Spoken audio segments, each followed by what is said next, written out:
Hello everyone. In this video today we will be going to start chapter number 14. Chapter number 14 class third.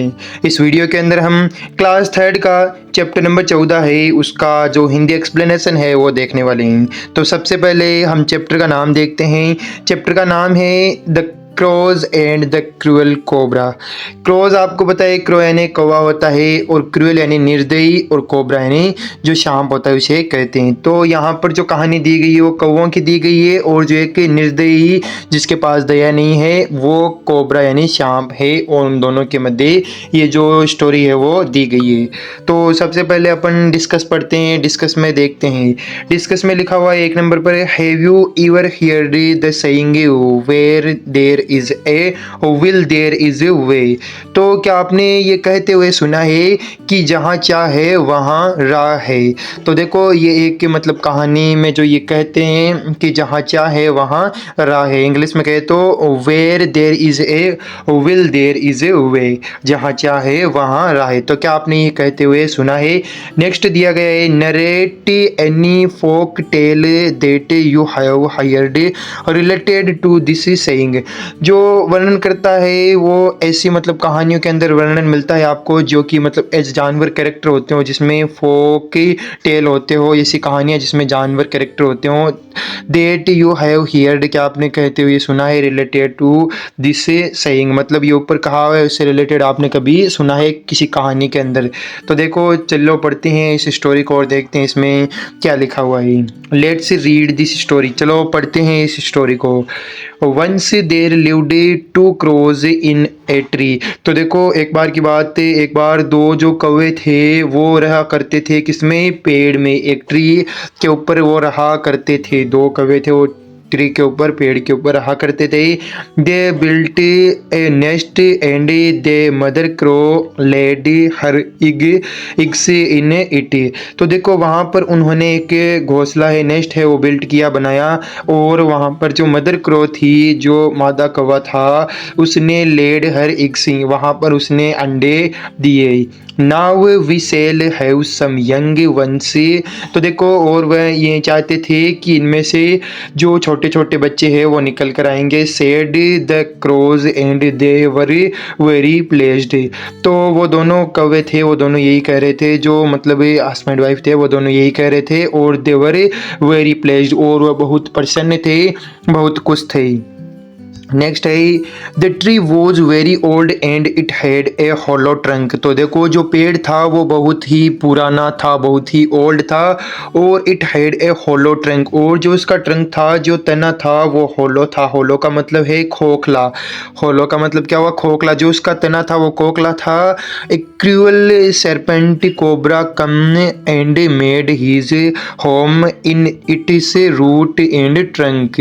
तो देखो एक serpent cobra था, एक चतुर cobra था, एक क्रूअल कोबरा था। उसने क्या किया, अपना घर है वो जो ट्रंक है जो पेड़ है उसका जो ट्रंक है उसमें और जो उसकी रूट है जड़ों में, तो उसके तने में और उसकी जड़ों में अपना घर मेड कर लिया, घर बना लिया। किसने, कोबरा ने। When the crows were away, जब भी जो कौवे थे वो वहाँ से चले जाते उड़ जाते, he stole the eggs from the nest and at them. तो जो कोबरा था जिसका घर था नीचे वो क्या करता, जब जो कौवे है वो उड़ जाते तब जो कोबरा है वो उसके अंडे चुरा लेता और उसे खा लेता बाद में। तो जो देखो इसमें पिक्चर में भी दिखाया गया है ये कोबरा है जिसने देखो जो कौवे उड़ने के बाद में अंडे है वो चुरा कर खा रहा है ना। तो आगे देखो क्या लिखा गया है। When the crows returned, जब कौवे वापस रिटर्न यानी वापस लौटते, they were very sad, तो वह बहुत ही दुखी हो जाते। कौवे थे वो बहुत दुखी हो जाते, क्यों, क्योंकि जो कोबरा था उसने अंडे खा लिए। तो जो वह वापस लौटते क्रो तब बहुत ही दुखी हो जाते। After some time the mother crows laid some more eggs.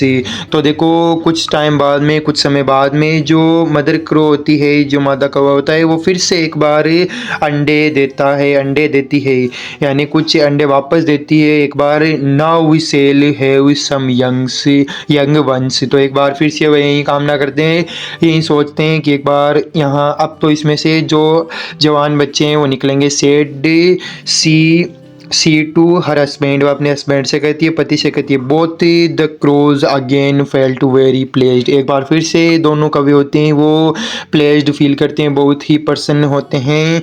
आगे चलो देखते हैं। Again the cobra stole the ICSI from the nest, एक बार फिर से देखो कोबरा ने अंडे चुरा लिए, नेस्ट से, घोंसले से अंडे स्टोल कर लिए, चुरा लिए। तो देखो एक बार फिर से मादा कौवे ने दिए थे और जो कोबरा है उसने फिर से चुरा लिए। वॉट शेल वी डू, अब क्या होगा हमारा, वो कह रहे हैं दोनों। थॉट द क्रोज, दोनों कौवे थे वो विचार करने लगे, सोचने लगे कि अब क्या होगा। We must drive away the cobra और he will steal all of our eggs. तो देखो हर बार कौवा क्या करता है, उनके जो अंडे होते हैं वो चुरा लेता है। तो देखो and we shall not have any young ones, तो उनमें से कोई भी इनको जो यंग, जो छोटे छोटे बच्चे हैं वो नहीं प्राप्त होते हैं, नहीं निकलते हैं। They went to their friend, वो अपने फ्रेंड के पास जाते हैं, जो कौवा होते हैं दोनों, वो अपने क्रो होते हैं, वो अपने फ्रेंड के पास जाते हैं। A fox and told him about their problem, यानी इसका जो कौवे का फ्रेंड है वो क्या है, फॉक्स है, लोमड़ी है, वो लोमड़ी के पास में जाते हैं और अपनी सारी प्रॉब्लम होते हैं उसके बारे में उसको, लोमड़ी को बताते हैं। The fox thought of a plan said and said, तो देखो जो लोमड़ी होती है वो एक विचार, एक की सोचती है, एक योजना बनाती है और उन्हें उनसे कहती है, there is a prince in the town and each day she takes her ring off her finger. तो देखो जो लोमड़ी है उसने क्या बताया कि यहाँ पर एक गांव में प्रिंसेस यानी राजकुमारी रहती है, वो एक टाउन में राजकुमारी रहती है। ईच डे, प्रत्येक दिन, she takes her rings off her finger, जो अपनी जो फिंगर है उसमें से जो वो रिंग पहने रखती है वो हर रोज उसको उतारती है और रखती है। तो क्या करना है, let us steel the ring, तो उस आपको उस रिंग को चुरा लेना है। एंड फ्ले स्लोली अवे, और आपको धीरे धीरे वहां से उड़ना है। Soldiers will come after us, तो सोल्जर हमारे पीछे आएंगे। Let them come close to us, तो हम उसको धीरे धीरे मतलब उनको पास आने देंगे।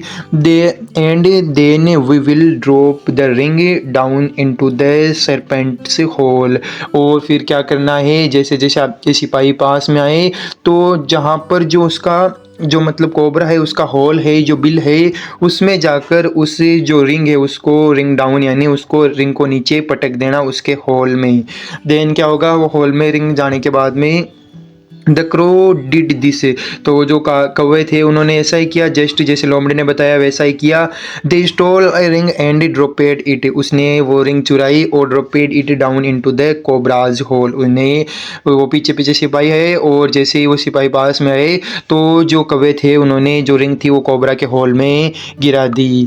Next, then the soldiers come there chasing the crows and dug the hole with their sharp spears, तो देखो जो सिपाही थे उन्होंने कौवा का चेसिंग किया यानी पीछा किया, पीछा करते करते वो सेम एज होल के पास आ गए, जैसे कोबरा का होल था वहाँ पर आ गए। आने के बाद में सिपाहियों ने क्या किया, अपने शार्प स्पेयर्स, स्पेयर्स का मतलब है जो हल्ला होता है ना, उससे जो उससे मतलब वो सिपाही रखते हैं उससे उन्होंने जो जो होल है उसको डग किया यानी खोदना शुरू किया। तो उन्होंने जो होल था उसको खोदना शुरू कर दिया। When the serpent come out, जब कोबरा बाहर आया, दे किल्ड इट इमीडिएटली, तो जो सिपाही थे उन्होंने तुरंत उसको इमीडिएटली यानी तुरंत किल्ड यानी मार दिया, तो कोबरा को जो सिपाही थे तुरंत मार दिया। The sea the crows got rid of the serpent forever, तो जो कौवे थे उन्होंने जो सार्पेंट से यानी जो ये कोबरा था उससे हमेशा के लिए, फॉर एवर हमेशा के लिए छुटकारा पा लिया था, हमेशा के लिए उसकी जो समस्या थी वो दूरी हो गई थी। तो ये थी आपकी स्टोरी जिसमें हमने देखा कि इसमें एक दो कौवे हैं और एक शार्पेंटी जो कोबरा है जो रोज़ उनके अंडे चुरा लेता है। देन नेक्स्ट टाइम वो लोमड़ी के पास जाते हैं, नेक्स्ट टाइम भी वो अंडे देते हैं फिर भी चुरा लेता है, तो वो लोमड़ी के पास जाते हैं और लोमड़ी ने कुछ इस प्रकार से विचार बताया जो कि आपने ही इस स्टोरी में पढ़ लिया। तो ये थी आपका chapter number 14 the crows and the cruel cobra. देखते हैं इसकी ग्लोसरी। ग्लोसरी में लिखा गया है बेल्ट बुल्ट का मतलब होता है निर्माण करना, लेड इक्स यानी अंडे दिए, होलो यानी खोखला, ट्रंक यानी वृक्ष का तना, प्लेस्ड यानी खुशी, स्टील यानी चोरी करना चुराना, प्रिंसेस यानी राजकुमारी, सोल्जर यानी सैनिक और नीचे दिए गए हैं स्पेयर्स यानी भाले और सक्सीड यानी सफल होना। तो ये थी आपकी ग्लोसरी, चैप्टर पूरा होता है। मिलते हैं नेक्स्ट वीडियो के साथ, तब तक बने रहिए हमारे चैनल पर। धन्यवाद।